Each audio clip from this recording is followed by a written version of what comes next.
terribly difficult business, I can assure you. You wouldn't catch me up on stage.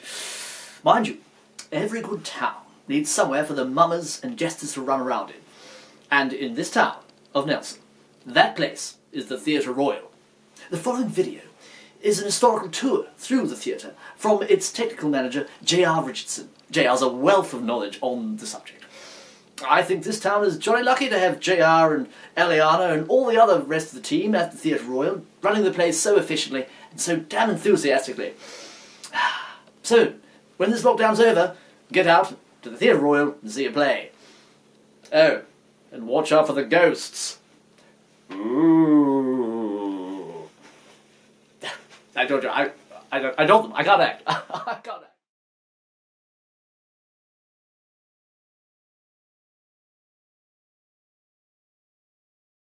Kia ora. Today we're sitting in the Theatre Royal, which is 142 years old. Originally built in 1878, it received a big refurbishment which was completed in 2010.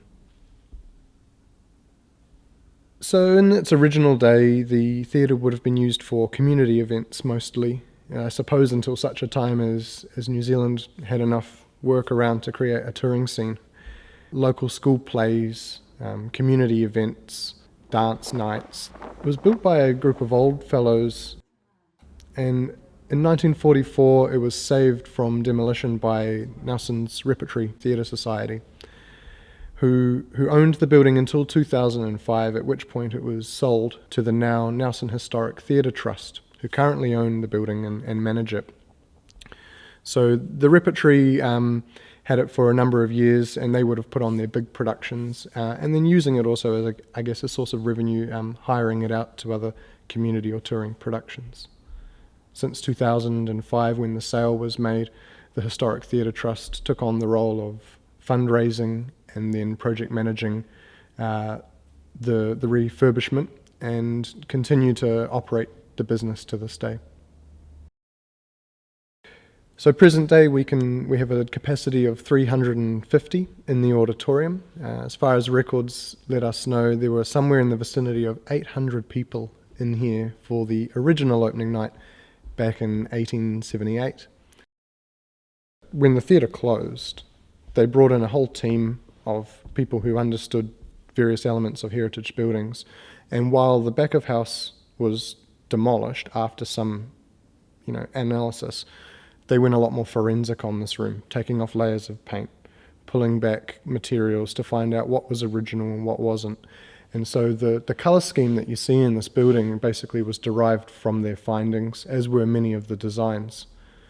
Because over its lifetime of, at that point, 110, 15 years sort of thing, it had been repainted several times. So the seats downstairs, the ones that I'm presently sitting in, these are brand new. These are probably less than 2 years old, and they're incredibly comfortable. If you haven't come and sit in one, you really should. The seats upstairs are quite interesting.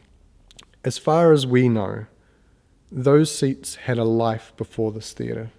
They were brought to New Zealand on a ship from a theatre somewhere in Europe, or presumably in Britain, that had closed, and then they were brought to New Zealand at the time that this theatre was built, having completed an entire life cycle.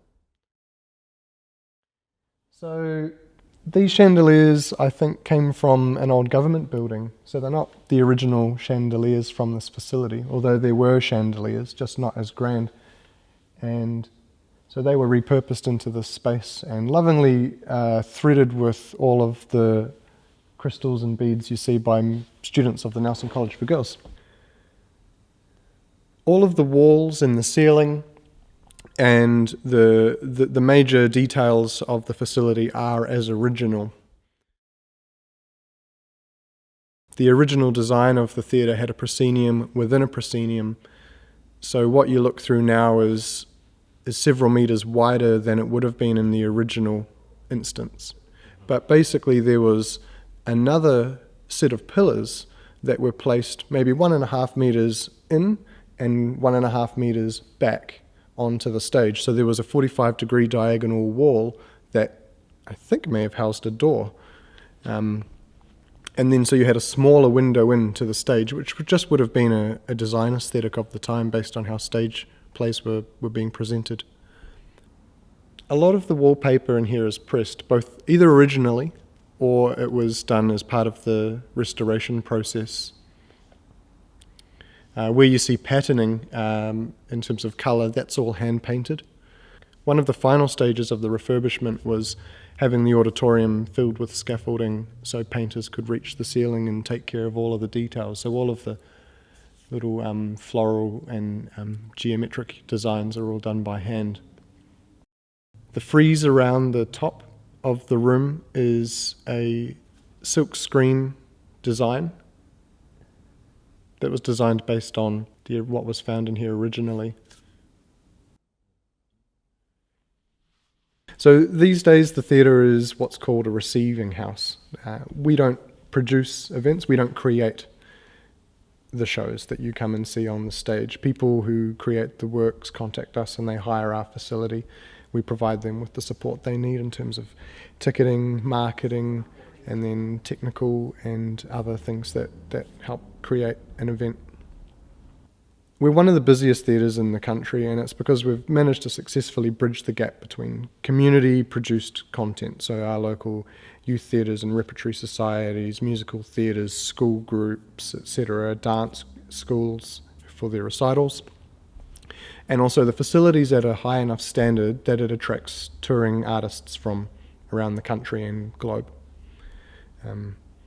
We're one of the busiest theatres in the country, we believe. It's hard to necessarily quantify that against other places, but we are continually inundated with bookings, and it's a really fantastic facility that everybody likes working with. We've had a lot of amazing productions here in this building. A couple of highlights for me, in terms of international star power, is we had Ian McKellen doing a night of Shakespeare and excerpts, and just generally talking about his life as an actor. And actually in the same week almost, we had Miriam Margulies, who was also here. And to have people of that calibre, both in terms of film and television acting, theatre acting, Shakespearean acting, on our stage and presenting to our audiences, that was a real thrill for us.